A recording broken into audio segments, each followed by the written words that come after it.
computer audio. And then share screen. Yep.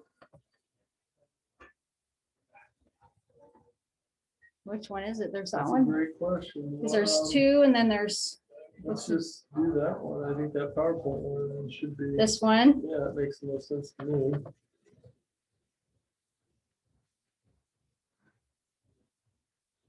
Hi.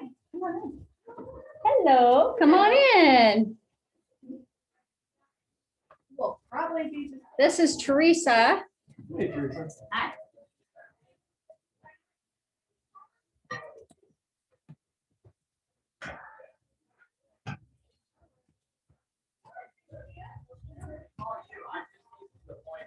Let's see. I see Leisha.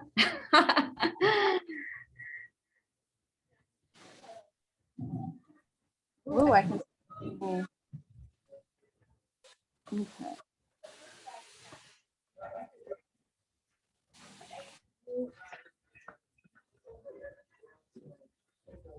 Yeah, it looks like yours is. Yeah, you might. What if you turn off the sound? Still do it? Yeah. Is it doing it? I don't hear it echoing now. It is. It still is? Yeah.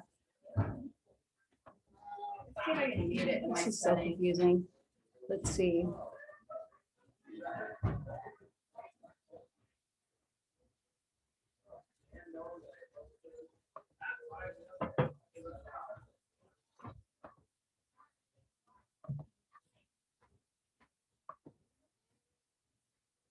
Return to meeting. There's Janine.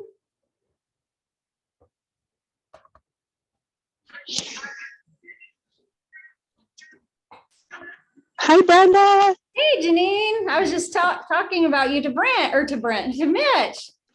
Hey, Mitch. How are you? Good. How are you? I'm good. You probably don't remember who I am, or Yeah, maybe no, you'd recognize. absolutely.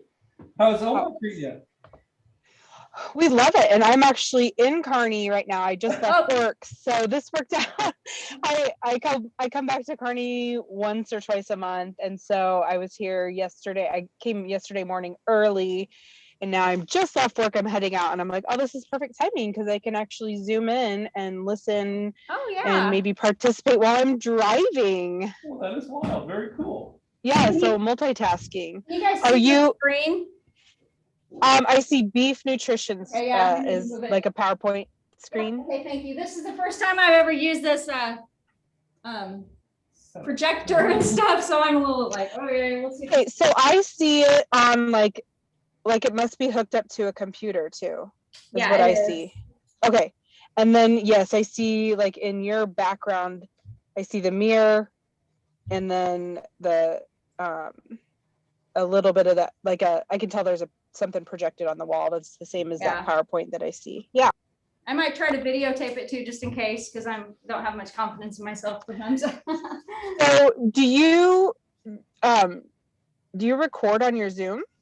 Well, I've tried to, but I don't know that it's been recording. It seems like it hasn't been. When I was at Methodist, I was able to get it to record, but I haven't been able to find the recordings.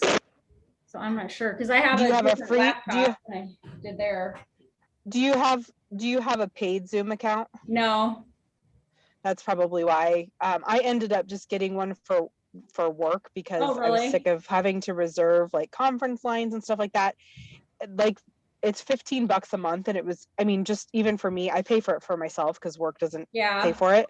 It's totally worth it because you can record stuff, you can send files, you can share your and it doesn't have a time cutoff, because I got the free Zoom first during like lockdown because we would Zoom with our family, so everybody could see their faces. And then ended up needing to use it for work because we all had to share like a certain number of conference lines. And I'm like, this is ridiculous. Like, why don't we have our own? So I just bought my own subscription to Zoom. And for me, I don't know, it was worth it. And I just use it for work, and now we don't have to Zoom anymore because we can all see each other. But it sucked because it would cut you off at so many minutes. I know, and I'm like, that stinks. But anyways, so hi. How are you? No, we're just getting started. Yeah, the last time it didn't cut us off, so I don't know. It's weird, Oh, crazy. but I don't know. Crazy. So Mitch, anyway, are you still working out at CrossFit? Yeah. Same, a lot of the Awesome. same gym family that you remember. So yeah, it's Are you early morning? yeah, Early morning? Okay. 5:30, 5:50 class. So Okay, yeah. sounds good. I was at 6:30 class this morning. That's the earliest I've worked out in a long time. But normally I'm a noon or a like 3:30, 4:15-ish. Yeah. you did it in person. Kearney? Yep. Nice. I just drop in when I'm there, but usually when I'm in Omaha, I'll hit up like noon at Omaha CrossFit or 3:30 or something. Yeah, I feel like I'm usually too that, old. Usually that 6:30 class is the college UNK class, but I think they only go Monday, Wednesday, Friday. So Oh, okay. it Okay. gets pretty hectic then on those days. There's a lot of people. Yeah. Yeah. Yeah. Okay. Well, welcome everyone. Thanks for coming. We have a very special guest. This is our first like really in-house meeting, and it couldn't be a better person than Mitch. Yay, and the Beef Council, because beef is so important. And I'm very happy to share, because I know I've been talking to you guys a lot about protein and how important it is.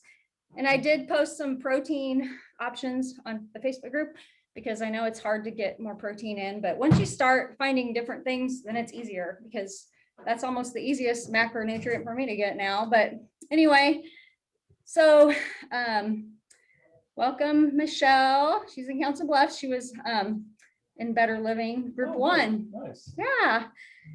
And then Beth Brunetti is here in Omaha, and her son and my daughter are married. Wow. So she's like she's my sister-in-law now, That's awesome. kind of her. Fun. And then Janine you're talking to, and Jeannie is my son-in-law's cousin. And then Leisha is on here too. And then we have Ashley here from the Perspire. She is the sauna, the gal that has the really cool sauna here, and she'll be coming to talk, I think, is it next month too? Yeah. So, and then Teresa is here, Leisha's mother, who's also in the program. So welcome everyone. And can you guys all see the screen that says beef nutrition?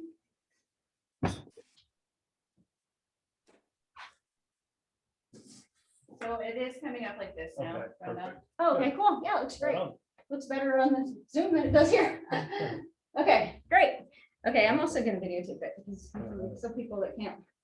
So anyway, welcome Mitch. Thanks for coming. Yeah, no, well, thank you everybody for joining us here tonight too. So again, Mitch Rippe, and I'm the Director of Nutrition and Education with the Nebraska Beef Council. We're located out in Kearney. And tonight, kind of what I want to do is really work through first just some very basic beef nutrition. Honestly, I think beef sometimes has a lot of misconceptions out there about its nutritional impact. So I want to work through those first, and then we're going to work through kind of the practical applications and take-home messages about beef and its protein. And then from there, I'm going to jump in on a quick cooking demonstration, something that's easy. You can do any weeknight meal, loaded with protein, a lot of different vegetables too. So to go ahead and get started here, just going to flip through. Nope, we're all good. I could flip it. Okay. Well, I don't know if Yeah, it'll whatever. turn around because the board's kind of short. Oh. Whoops. I'm backwards now, but Let's see. We need to find the PowerPoint again, maybe. yeah, maybe. Should show it on there. I don't know. Let's see. Is it this one? There. Yeah, Okay, sweet. perfect. Now.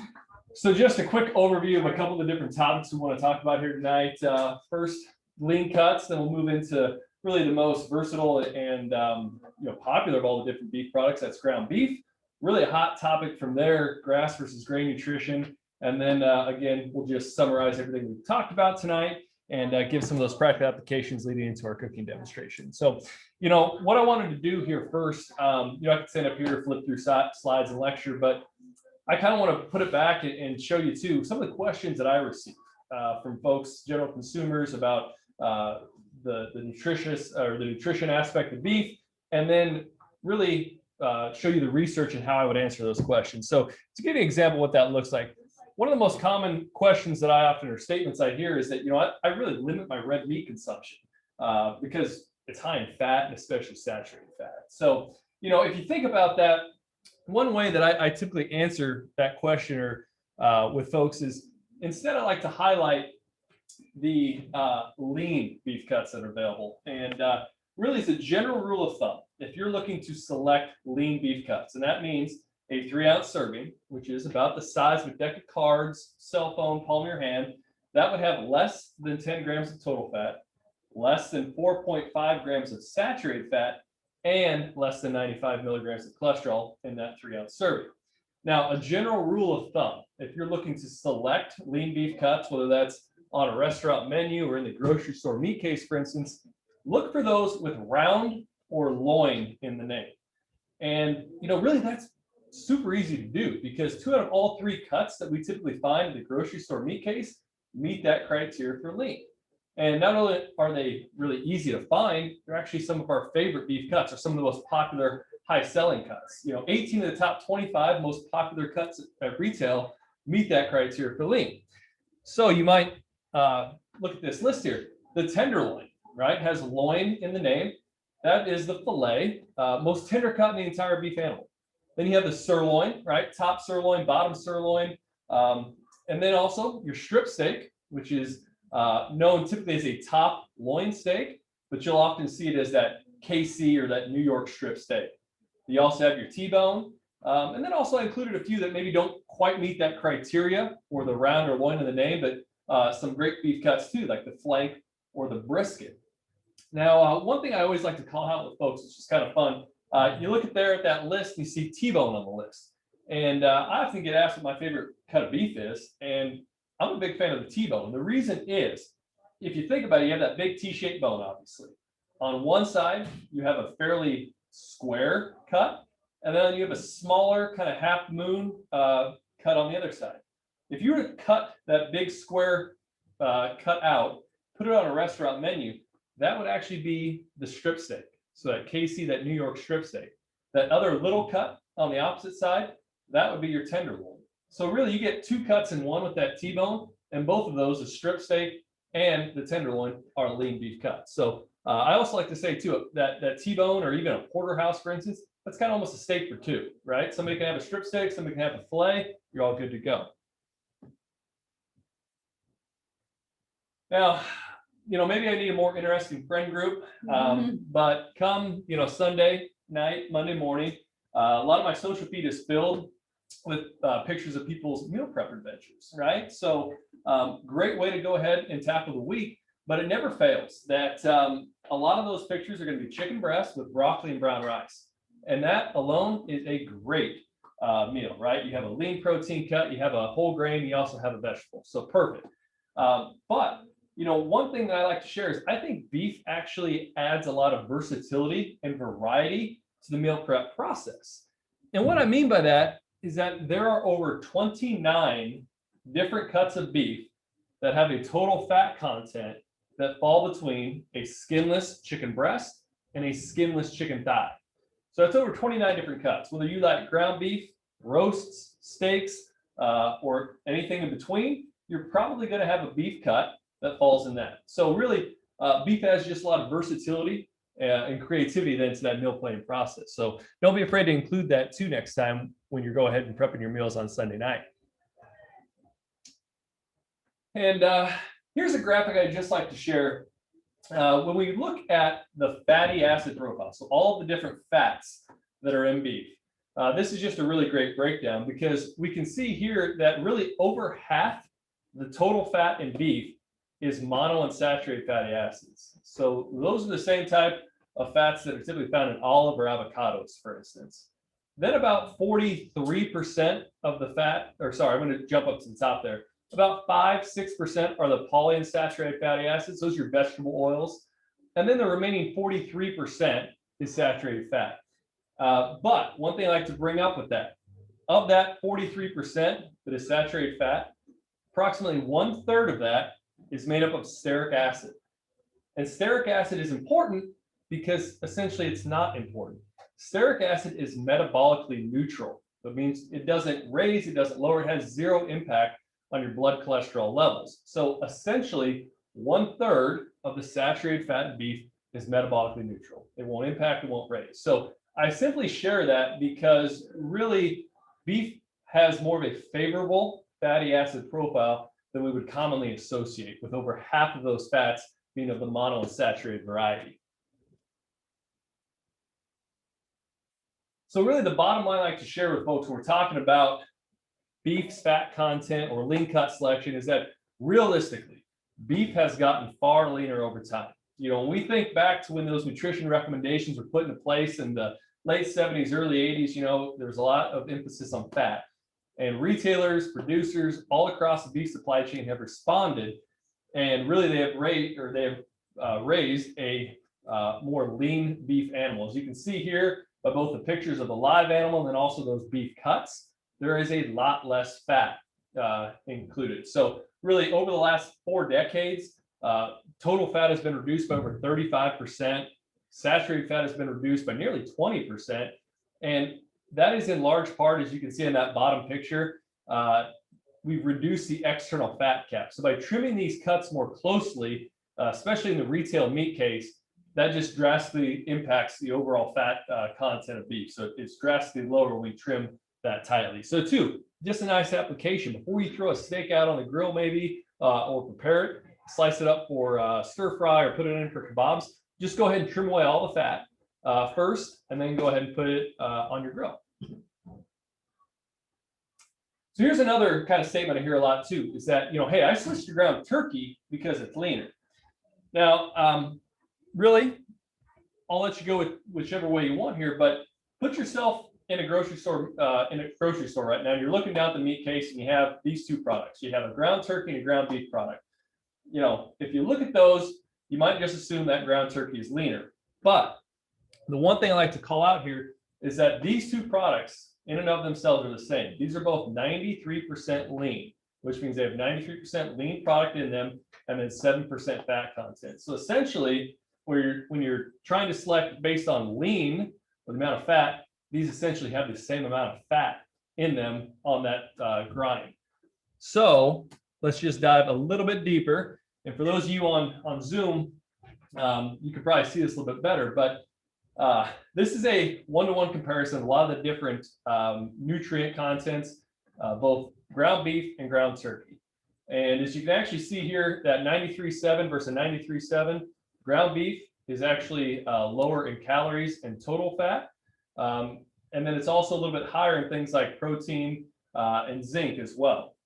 Now, what I like to share with folks is whether you choose ground beef, ground turkey, this really comes down to how you value the relationship between taste, nutrition, and price, because those are really the differences that you're going to see, specifically taste and price.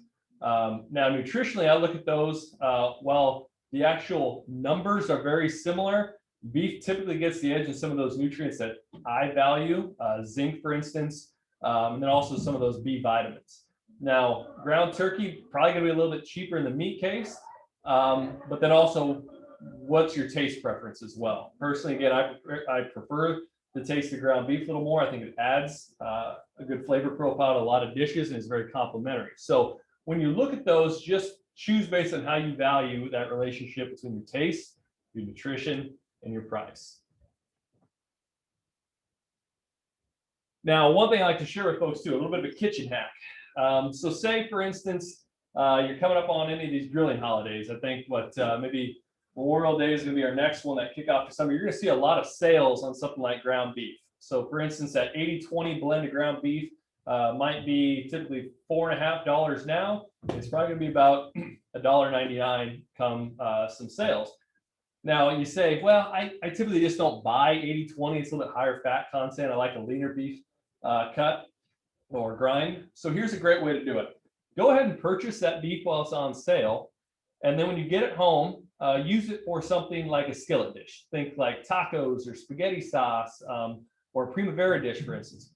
first step is when you're browning your ground beef. This is unseasoned in a skillet. You got your ground beef cooked, and then what you can do, you can take off obviously any fat that might be in the pan, but then go ahead, dump your ground beef in a colander and rinse it under warm running water. And by doing so, by rinsing your ground beef, you can effectively reduce the fat content upwards of 50%.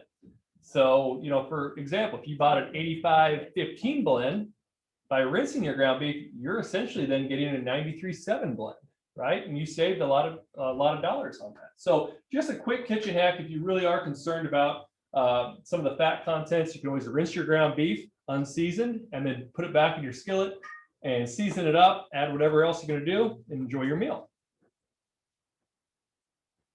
Now, another question I get a lot too is, should I be purchasing grass-fed beef instead of regular or conventional beef? I heard it's much higher in omega-3s. And that's, again, a really hot topic question here. A lot of that probably goes back to what I talked about earlier with the ground beef and ground turkey. And that's going to be taste, nutrition, and price. So I'm going to give you a quick example here. My colleague and I, the marketing director, we were doing a immersion event. We had some chefs, we had some dietitians from all across the U.S. We brought them into Nebraska because this is a beef state, and we were going to show them all the different aspects of beef production, from the cow-calf operation all the way down to the culinary applications there. And one of the program objectives was we were going to do a blind taste test of grass-finished and grain-finished beef. Now, we had grain-finished or conventional strip steaks. So we needed to find strip steaks that were grass-finished. And we were in Lincoln at the time. So we went around to all your typical retailers, couldn't find what we were looking for. And we ended up at Whole Foods. And so we walked back to the meat case, and there was this label on them that said pasture-raised, sustainable, grass-fed beef. And they had the strip steaks we were looking for. So we said, absolutely. I said, we'll take what you got in the meat case. And by that time, my colleague had gotten back there, and I guess he's the marketing director for a reason. He's a little more discerning of some of these labels. So he asked the guy, he goes, hey, tell me about this pasture-raised, sustainable, grass-fed beef you got. Is that kind of your in-house label, your Whole Foods label of grass-fed beef? And the meat case guy goes, yeah, this is great product, man. He goes, this is all locally grown stuff, within a, say, 150-mile radius. Cattle spend their entire lives out on grass, on the pasture. In fact, the farmer brings the bunk right out there to the pasture, and that's where he feeds them grain every day. And he said, well, that's not what we're looking for, right? Like that's the essentially that's grain finished beef. So I only bring that up is to be discerning of some of those marketing traits that are out there. If you are truly looking for grass beef, I say look for grass finish, right? And the reason I say that is because all beef is grass fed. It's not until the last maybe 6 to 10 months of their lives where you either get a grass finished or a conventional grain finished beef. So really, cattle spend upwards of 2 years out on grass consuming essentially just that. And then it's not until the last maybe 6 to 10 months that they would enter into either a grain or grass finished cycle. So really, all beef is grass fed. So if you're looking for one or the other, look for finished at the end. That's going to be the key characteristic there. Now, really, this gets down to the main discussion, whether it's grass or grain finished. A lot of that boils down to the omega-3 content, right? Omega-3s are very beneficial fatty acids. They have anti-inflammatory properties. They're good for cognition and brain health.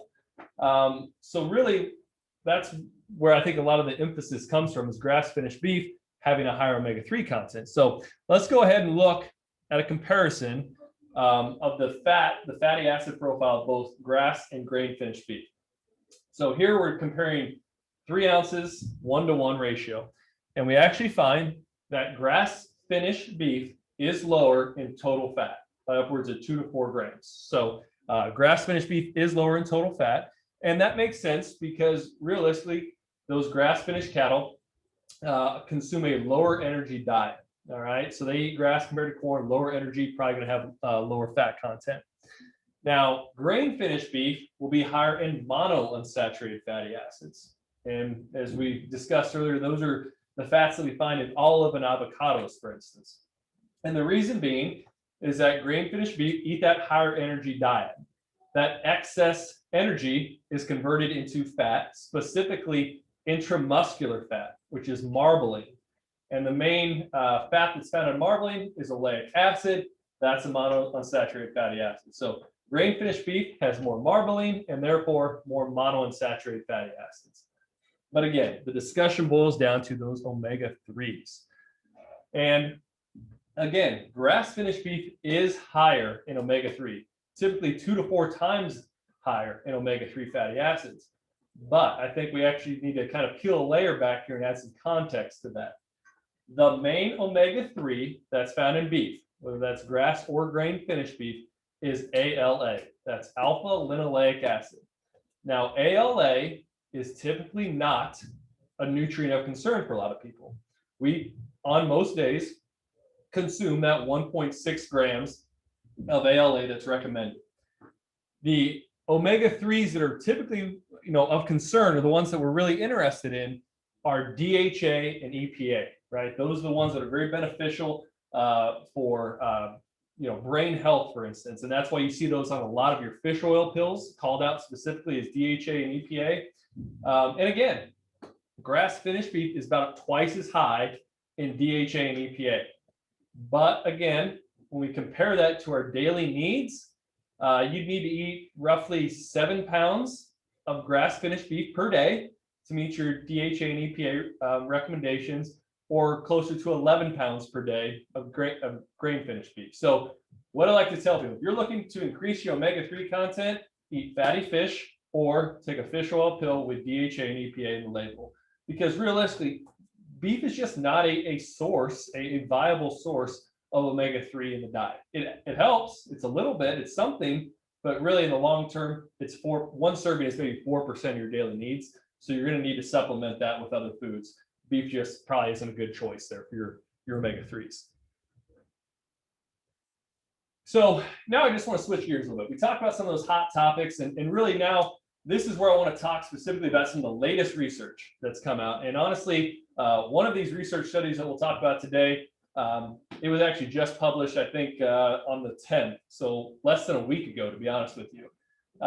So this one here really just talks about protein and muscle health during aging. And really what we found is that you can't quite see it here, but the main point of this research is that protein consumption is very, very vital as we age. It helps delay the onset of sarcopenia, which is age-related muscle loss. And that's just inevitable. As soon as, honestly, we turn into our 30s, we're going to be faced with a little bit of sarcopenia, right? A little bit of muscle loss due to aging. So to help delay those onsets and really be more viable through the years, protein consumption is absolutely huge. Yes, we have a question. Jenny wants to know how much omega-3 and DHA EPA is recommended per day. About 250 milligrams. 250 milligrams. Yes, per day. Thank you, Yep, absolutely. Great. So yeah, look for that in your fish oil pills. Make sure you're hitting at least that. So again, when we look at this protein research, one of the things that's really been discussed, if we go down a little bit deeper, is the leucine threshold. Now, leucine is an amino acid, but it's a very important one because it's found that if we hit this threshold of approximately 2.5 grams of leucine, it flips a switch. It flips a switch for muscle protein synthesis, so muscle building. So in order to start building muscle and gaining that muscle mass, we need to hit that leucine threshold of about 2.5 grams. How can we do that? 1 scoop of whey protein, 2.5 grams of leucine. 1 cup of cottage cheese, 2.9 grams of leucine. Or a 4-ounce portion of beef, again, that's about that deck of cards, a little bit bigger, that's 3.2 grams. So any of those foods can really, post-exercise, can hit that leucine threshold and can help basically activate muscle protein synthesis. So you're gaining the most from your workout by hitting that leucine threshold. So very important there. Now, another research one here is basically looking at greater protein intakes have actually been associated with improved body composition in women. And sorry, you probably can't read that, but again, a higher protein intake has been found to basically higher proportion of lean skeletal mass, lower fat mass. Now, what does that mean? So this graph here on the side is basically the optimum amount of protein is about 25 to 30 grams at each of your 3 different meals. So we want to hit around 75 to 90 grams of protein throughout the day, but we want to make that even. That's probably most important, is that we have even protein intake throughout the day, because oftentimes we see that, you know, our breakfast, for instance, might only be, you know, a piece of toast, peanut butter and egg. You might be at 8 grams. Lunch, you're going to have a sandwich, something like that, some salad. You might hit closer to 15 grams. And then in the evening, we're going to be upwards 50, 60 grams of protein. Now, if we were to even that protein intake out throughout the day, about 25 to 30 at each of our 3 different meals, that's going to be most beneficial, again, for that lean muscle mass and improving that body composition. So if you're ever curious, they always say about 0.8 grams of protein per kilogram of body weight. So what I like to tell people, take your body weight, divide it by 2. That's really kind of your minimum goal for protein intake throughout the day. Then just divide that by 3 to get what you need at each of your 3 different meals. Yes. What is the timing recommendations to get in that leucine post-workout? Usually it's within 30 to 60 minutes post-workout. So the question was, you know, what is the optimum timing, kind of that window, the anabolic window we often hear to hit that or activate that leucine threshold post-workout? That's going to be 30 to 60 minutes. But again, if you're sitting closer to 90 minutes, maybe 2 hours, still try to get it in. But the closer it lies to exercise, the better, typically post-workout. Yes, thank you. Very cool, thank you. Good question. So then the last research component I wanted to showcase is that protein density. And oftentimes and this one specifically is comparing animal protein sources versus plant protein sources. And the main takeaways here is that when we take a vegan diet matched for protein, that actually resulted in 300 extra calories per day. So if we want to match a vegan diet with just a regular diet, which includes animal proteins, that vegan diet, when matched for protein, so if we're going to get both hit the same amount of protein, it's going to be about 300 calories more. And then when we actually match them for energy, so if we're going to match calorie per calorie, a vegan diet typically comes in about 20 grams less in protein than a more conventional diet. So the only reason I share that too, this graphic here to the side shows basically what 25 grams of protein looks like when you compare plant-based protein versus, say, a lean beef, for instance. So for instance, if we wanted to get 25 grams of protein from quinoa, you're consuming about 3 cups of quinoa and you're over 600 and some calories. Peanut butter, for instance, you're going to have a lot of tablespoons of peanut butter and much, much higher calorie content to about 500. Beef, for instance, a 3-ounce serving, 25 grams of protein, average about 175 calories. So that's just kind of a way that we look at, that caloric density, if you will. Now, again, quinoa, great source of protein, but also a fiber content. It's a whole grain. Not knocking that whatsoever. I'm just saying it's going to be hard when you're trying to exclude certain foods. You really need to be cognizant of your nutrients, micronutrients as well within your calorie range. So it just takes a little bit to work with maybe a dietitian, for instance, to try to really match your calorie and nutrient needs on some of those different diets. So just kind of as a last point of summary, that 3-ounce serving of beef, if we're going to choose our lean cuts, we're about 154 calories average. You're going to get that 25 grams of protein. And for less than 10% of your daily calories, you're actually going to get greater than 10% daily value of 10 different nutrients. I know that's a mouthful, but I'm just saying there's 10 different nutrients you're getting greater than 10% in a single serving of beef. Ones that I find really valuable, for instance, B12, that helps convert the food we eat into usable energy. We also get a third of our zinc value. In times like this, during winter months, zinc has those immune benefits, so it's hugely beneficial. And if you're coupling physical activity with it, iron is an obvious need right there. That helps us basically transport oxygen to those working muscles. So a lot of great benefits that we get from something, so small in a 3-ounce serving. So I'm going to go ahead and turn on my grill here real quick as I flip over to my last slide. And y'all have seen this USA My Plate, right? This is kind of a healthy eating template, if you will. At the end of the day, it tells us make half your plate fruits and vegetables. Make sure you include some whole grains and a protein source. Maybe round it out with some dairy, right?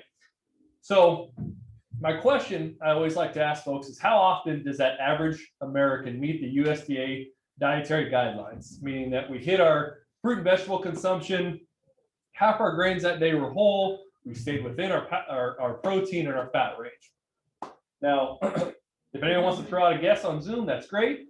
But typically, that is going to be 7 out of 365 days a year. So that's 2% maybe, right? So it's not very often. I actually bet that those 7 days are from January 1 to January 8, right? Mm-hmm. So that's probably where that happens. But we don't need to overcomplicate things, because really, healthy eating can be whatever you make it, right? So it doesn't have to be quadrant out, just like we have on the My Plate. We can incorporate a lot of different foods, textures, flavors to really fit our preferences, our price range. Maybe there's some cultural things that we want to achieve too. That can all be hit while staying within this USDA My Plate guideline. And that's one thing I want to share today and share with everybody. It's just a really great, easy recipe. And for instance, this is our Cuban crispy shredded beef. And really one of my favorite dishes that I probably make most often in my house. And the reason being, it starts off with a chuck roast. So this is just a big chuck pot roast. Throw it in your slow cooker, let it go for 8-10 hours while you're at work. Come home, house smells great. Do you have any other recommendations for cuts in the crock pot? Sorry. Yes, no, absolutely. So cuts in the crock pot. I love anything roast related. The chuck is the front shoulder part of the animal. It has a really rich flavor, but it's probably going to be a little bit higher in fat. Shoulder pot roasts are a great option. That's typically how they're labeled. Going to be a little bit leaner. Now, your round, which is the hind portion of the animal, you're going to get a top round roast, bottom round, eye round roast. Those are going to be good in a slow cooker as well. You're going to need a little bit of moisture in there. They're not going to be as tender or shred as well, but they really work great sliced super thin. They almost are like your deli style roast beef at that point. So those are some great options for the crock pot. I wouldn't recommend a flank or a brisket, unfortunately.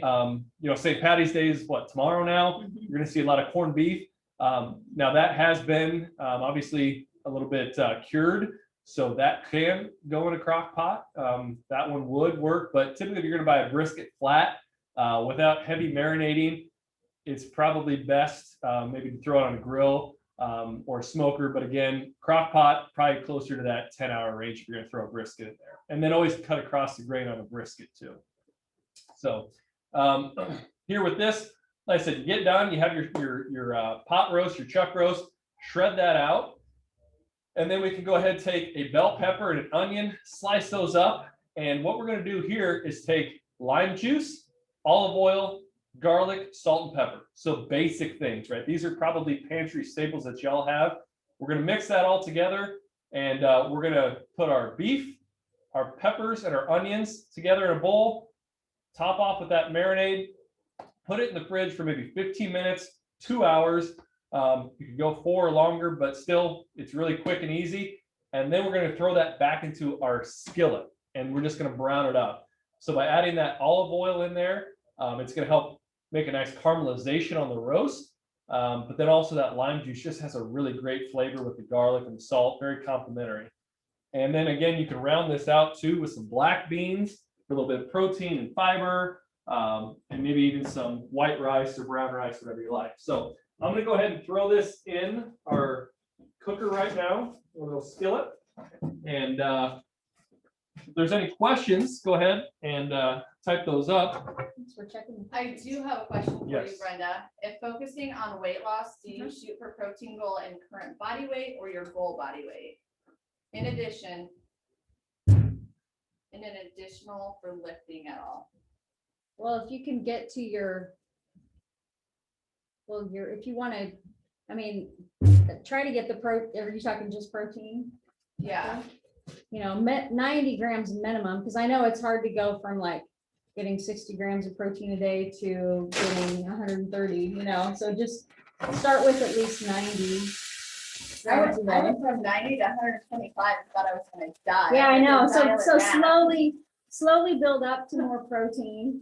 Because you gotta make it what's doable and what's gonna be reasonable. It's all about baby steps. Yep. So just start trying to increase your protein little by little, and after a while, it'll just be natural for you to get protein and keep you full and strong. Is a flat iron steak considered a loin? Okay, so great. So actually, I could, maybe we'll flip. Should I take this off? Actually, let's flip through back You have to one more? about the bit. Yeah, actually, so just really an overview, and I'll get back to that flat iron question here, but just a quick overview, why I like this recipe so much. It's a one dish meal. So I mean, after you take your roast out, you throw everything in one skillet and you prep it up that way. Great way to use your leftovers or your planned overs, for instance. If you ever have a roast, you can make this recipe. You can have some left with barbecue for shredded beef sliders, for instance, maybe taco night. This recipe also, simple pantry ingredients, things that you probably already have on hand to whip up any night of the week, 30 minutes or less. Round it out with some rice, some beans for that added fiber, carbohydrates, and again, protein with your rice. Has some vegetables in it there as well. And really it's just rich and flavorful because it comes from that chuck. We're also marinating it with some oil, olive oil, and our lime juice. And again, just has multiple uses. You could serve this almost as a bowl type thing, right? Or you could throw it in some tacos, anything you really want with this recipe because it's so rich and flavorful. So, but with that, I'm actually going to go ahead and flip